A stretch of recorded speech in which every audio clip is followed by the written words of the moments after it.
জাতিসংঘ সাধারণ অধিবেশনের যোগ দিতে ২৪ সেপ্টেম্বর নিউ ইয়র্কে যাচ্ছেন অন্তর্বর্তী সরকারের প্রধান উপদেষ্টা ডক্টর মোহাম্মদ ইউনূস। প্রধান উপদেষ্টা হিসেবে দায়িত্ব নেয়ার পর এটি তার প্রথম বিদেশ সফর। এই মুহূর্তে জাতিসংঘের সদর দপ্তরে আছেন সহকর্মী মাহমুদ রাকিব। বিস্তারিত জানতে যুক্ত হচ্ছি তার সঙ্গে। রাকিব, প্রধান উপদেষ্টা ডক্টর মোহাম্মদ ইউনূসের চূড়ান্ত সফর সূচিতে কি কি রয়েছে বিস্তারিত জানাবেন।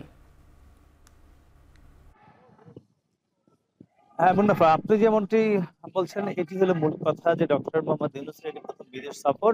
প্রধান উপদেষ্টা হিসেবে এই জাতিসংঘ সদর দপ্তরে তিনি অনেকবার এসেছেন, অনেক লেকচার দিয়েছেন, বক্তব্য দিয়েছেন, ভাষণ দিয়েছেন, তবে কোনোটাই কিন্তু সরকার প্রধান হিসেবে নয়। এটি প্রথম তার সরকার প্রধান হিসেবে জাতিসংঘে আগমন ঘটে যাচ্ছে।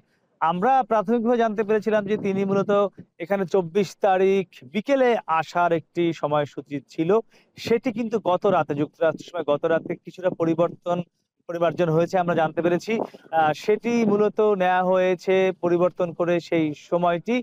তিনি আমরা যদি জানতে পেরেছি যে ২৪ তারিখ দিবাগত রাতে অর্থাৎ ২৩ তারিখের পরপরই মাঝরাতের পরপরই তিনি নিউ ইয়র্কে এসে পৌঁছাবেন এবং ২৪ তারিখ সকালে তার জাতিসংঘ সদর দপ্তরে যুক্তরাষ্ট্রের প্রধানমন্ত্রী যুক্তরাষ্ট্রের প্রেসিডেন্ট জো বাইডেনের সঙ্গে একটি বৈঠক হবার কথা রয়েছে একদম সকালে। এবং ২৪ তারিখ সকাল থেকেই কিন্তু মূলত এই জাতিসংঘ সদর দপ্তরে বিভিন্ন দেশের প্রধানরা আসবেন। যদিও ইতিমধ্যে কিন্তু আপনি দেখতে পাচ্ছেন আমার পিছনে ব্যাপক কিন্তু আয়োজন, ব্যাপক প্রস্তুতি, ব্যাপক নিরাপত্তা ব্যবস্থা নেওয়া হয়েছে। এই পুরো সদর দপ্তরের চারপাশে হাজার হাজার নিউ ইয়র্ক পুলিশ ডিপার্টমেন্টের সদস্যরা ইতিমধ্যে পুরো এলাকা কর্ডন করে রেখেছেন। এমন পাস যে আপনি দেখছেন, এমন নানা ধরনের পাস দিয়ে এই এলাকায় প্রবেশ করতে হয়।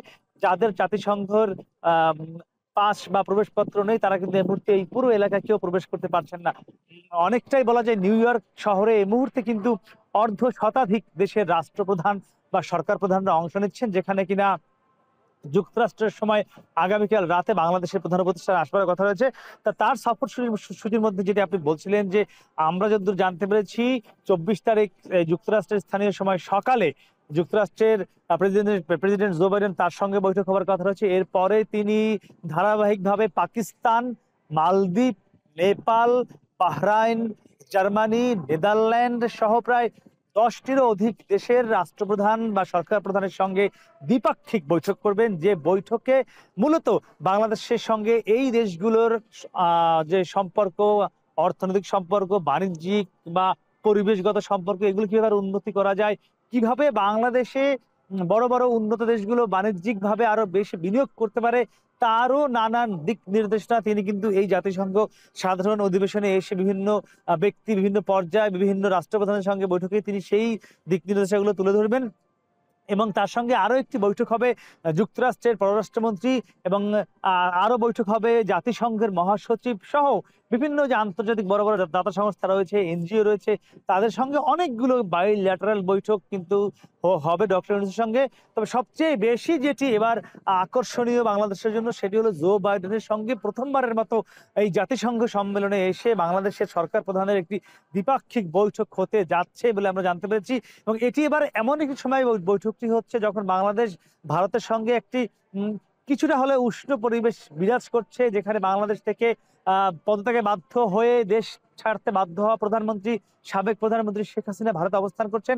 তখন কিন্তু এই জো বাইডেনের সঙ্গে বাংলাদেশের সরকার প্রধানের এই বৈঠকটি অনেকটাই গুরুত্বপূর্ণ। এবং আপনি জেনে থাকবেন গত রাতে অর্থাৎ যুক্তরাষ্ট্রের সময় গত রাতে কিন্তু ইতিমধ্যেই জো বাইডেনের সঙ্গে মোদির একটি দ্বিপাক্ষিক বৈঠক হয়েছে এবং যে বৈঠকে কিন্তু বাংলাদেশ ইস্যু সবচেয়ে বেশি গুরুত্ব পেয়েছে বলে আমরা নানানভাবে জানতে পেরেছি। এবং সেখানে শেখ হাসিনা এই মুহূর্তে আসলে কোন স্ট্যাটাসে ভারতে অবস্থান করছেন এবং কেন তাকে বাংলাদেশে ফেরত দিতে বাধ্য হচ্ছে না ভারতীয় সরকার, কি প্রক্রিয়ায় তিনি থাকবেন, কতদিন থাকবেন, এমন নানান বিষয়গুলো নিয়ে কিন্তু সেখানে আলোচনা হয়েছে জো বাইডেনের সঙ্গে। এবং আমরা জানতে পেরেছি জো বাইডেন কিন্তু বাংলাদেশ ইস্যুতে খুব ভালোভাবেই ওয়াকিবহাল রয়েছেন। আপনি নিশ্চয়ই জেনে থাকবেন যে ডক্টর মোহাম্মদ ইউনূসের সঙ্গে যুক্তরাষ্ট্র সহ পুরো পশ্চিমা দেশগুলোর কিন্তু সম্পর্ক অনেক বেশি নিবিড় এবং অনেক পুরনো এই সম্পর্ক। তো সেই সম্পর্ককে কাজে লাগিয়ে এবারের জাতিসংঘ সাধারণ অধিবেশনে কতটুকু বাংলাদেশের জন্য, বাংলাদেশের বাণিজ্যকে, বাংলাদেশের অর্থনীতিকে এগিয়ে নেবার জন্য কি কি আসলে করে নিতে পারেন, বাংলাদেশ আদায় করে নিতে পারে বিশ্ব নেতাদের কাছ থেকে, সেদিক কিন্তু এখন সবচেয়ে বড় বিষয়। তো দেখা যাক জো বাইডেনের সঙ্গে ডক্টর মোহাম্মদ ইউনূসের যে দ্বিপাক্ষিক বৈঠক, সেটির মাধ্যমেই মূলত প্রধানদের যে উপস্থিতি বা তাদের যে আয়োজন, সেটি কিন্তু এবার জাতিসংঘে আগামী 24 তারিখ সকাল থেকে শুরু হতে যাচ্ছে। আর আজকে এবং আগামীকালকে মূলত তরুণদের চোখে বিশ্বকে কিভাবে এগিয়ে নেওয়া যায় তা নিয়ে এবারে জাতিসংঘ সম্মেলনে আলোচনা চলছে। এবং এখন পর্যন্ত আপনি দেখতে পাচ্ছেন আমার পিছনের সড়কগুলো কিন্তু বন্ধ রয়েছে। আইন শৃঙ্খলা বাহিনী ব্যাপক অবস্থান নিয়েছে।